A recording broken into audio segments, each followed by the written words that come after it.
Okay, hello class. So in the last lecture, we have seen what is resources, types of resources, classification of resources, and resource conservation and resource planning. Okay, so now we are going to begin with land degradation.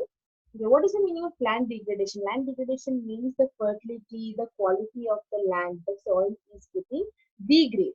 Okay, so here some of the reasons have been given why land degradation takes place is one is deforestation, industrial waste, overuse of fertilizers, quarrying, overgrazing, and mining. So these are some of the main reasons why land degradation takes place.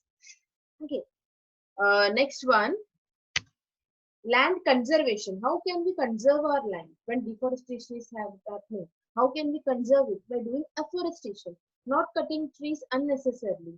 Okay, going for an eco-friendly things. Okay, not cutting much trees, not using much what we say books on those books which are we have to use those books which are eco-friendly books.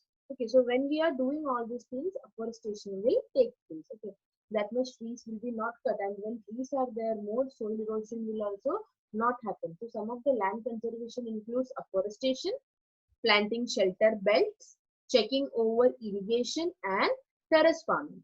Okay, these are some of the points by which we can have land conservation. Now, what is the meaning of planting shelter belts? Planting shelter belts means near the farms, fields, and all, what we can do is we can plant trees which will be helping as a shelter of that plants. That means that will not allow soil to move, soil erosion will be not there if we will have it, if we will have shelter belt. Terrace farming means in slopes and all we have to cut the slopes according to steps, so it will look like a terrace over there. So when we are doing that, soil erosion will not happen that time also, because when the water is flowing, the soil will not move with the water in the flow. It will get still there is as there is steps, it will get collected on that step. That's why terrace farming is also good, and checking that there should not be over irrigation. So these are some of the points of land conservation. Next is this we have already done about resource planning. It's just a recap that if we will plan properly, then what will happen is our resource will be saved. It will be not a generation where they say that oh, our forefathers had used resources so much that now we don't have the resources. That should not be there. So resource planning is very much important. Now, next topic is soil as a resource.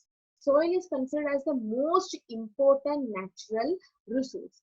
Land, building, industries, fields, farms, whatever. Everything is on land, everything is on soil. So, soil's quality is also dependent upon that. That means, for example, we can say if a crop, wheat, wheat cannot be grown in all types of soil. There are 6 types of mean soil. Alluvial soil is there, laterite soil is there, arid soil is there. So mean black soil is there. So in each and every soil, nutrients are present.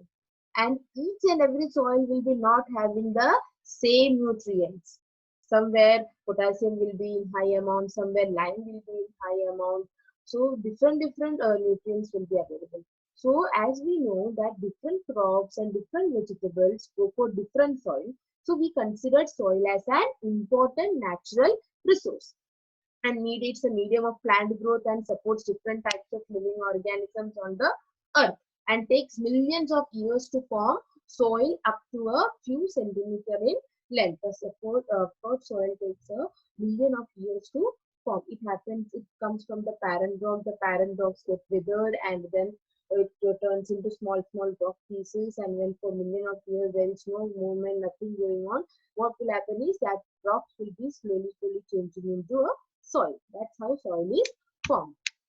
Now you can see here factors which are affecting the formation of soil: parent rock, climate, vegetation, wind, activity of decomposition, glaciers, organic and inorganic materials, temperature.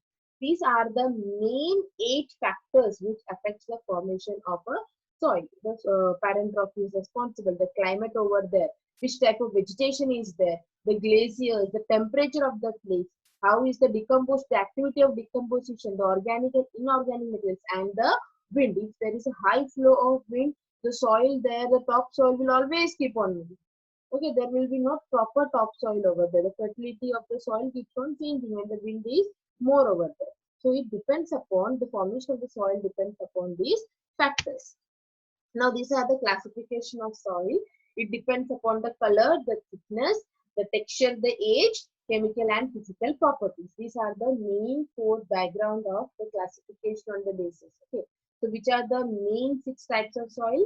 Alluvial soil, black soil, wet soil, laterite soil, arid soil and forest soil. These are the main 6 types.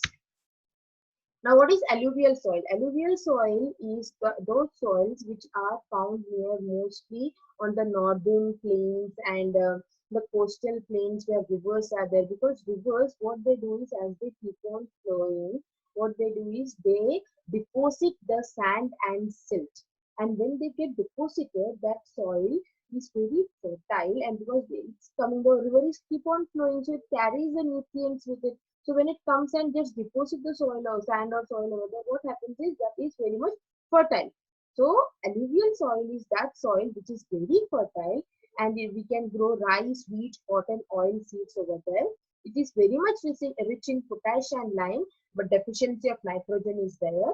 And how it is formed? It is formed by the deposit of sand and silt, which is brought by the rivers, and where it is mostly found in northern plains, coastal plains, deltas of rivers. Now this is black soil. It's very sticky. Now what this black soil is, there is what is its quality is, when it is dry, crack occurs there, and when it is wet, it's very sticky. That is one of the main characteristic of this black soil. So what happened? It is a self-flowing, because cracks come, and afterwards when it is wet, again it becomes sticky. The cracks are now there is no cracks. So what happened is it's a self-flowing soil. So it's very black in color, and it's made of lava flow, which is breaking down of igneous rocks. And it is also known as lava soil, cotton soil, redwood soil, and it is mainly found in Maharashtra, Madhya Pradesh, Chhattisgarh, Godavari and Krishna valleys. It is having the deficiency of phosphoric content, but it is very rich in calcium carbonate, potassium, lime, and good capacity to hold moisture. This soil is having a good capacity to hold the moisture. So these are the main characteristics of black soil. Next comes red or yellow soil. It is having a little reddish yellow color. That's why it is known as red soil mainly. And it's very rich in iron, and but deficiency in nitrogen, humus and lime. And how it is formed is, it is formed by the denudation of igneous and metamorphic rocks. So its color is of red color, and it's mostly found in eastern and southern part of Deccan Plateau. Rice, pulse, sugarcane are the main crops which are grown here in red soil. Okay. Next is laterite soil. Laterite soil is very much rich in iron, but deficiency in lime and potash is there. It is mainly found in Western Ghats in Shillong. And the crops which we can grow there is coffee, rubber, and cashew. And it's leaching by heavy rainfall, and it is in acidic pores. These are some of the characteristics of laterite soil. Next is arid soil. You can see from the picture only. Arid soil is formed by the weathering of rocks, and it is very rich in salt, and that's why it's mainly found in Rajasthan, Punjab and Gujarat. And deficiency in humus is there. Dates, melon and bajra are the main crops which is found in arid soil. Then comes forest soil. It's found in rainforest and hilly areas. It's acidic in nature and deficiency in humus. Okay.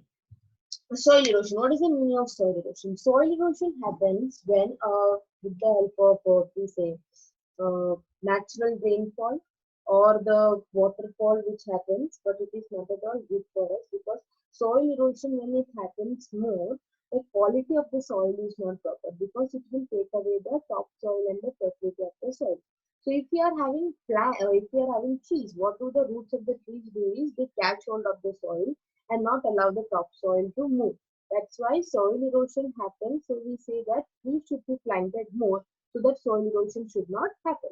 The denudation of the soil cover and subsequent washing down is called the soil erosion, and it happens due to human and natural factors. Why it happens due to human incident? Because when we cut more trees, what happens is there is nobody to catch hold of the soil, and the soil moves away. And The process of soil formation and erosion go on simultaneously, and generally there is balance between the two.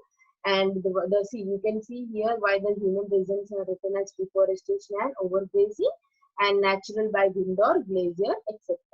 There are two types of soil erosion. One is gully erosion and one is sheet erosion. Gully erosion, how it happens is there is no proper formation of land, and the soil gets cracked, and they get some bumps and up downs of that soil, so that land becomes a bad land where we cannot do proper cultivation. That happens in gully erosion.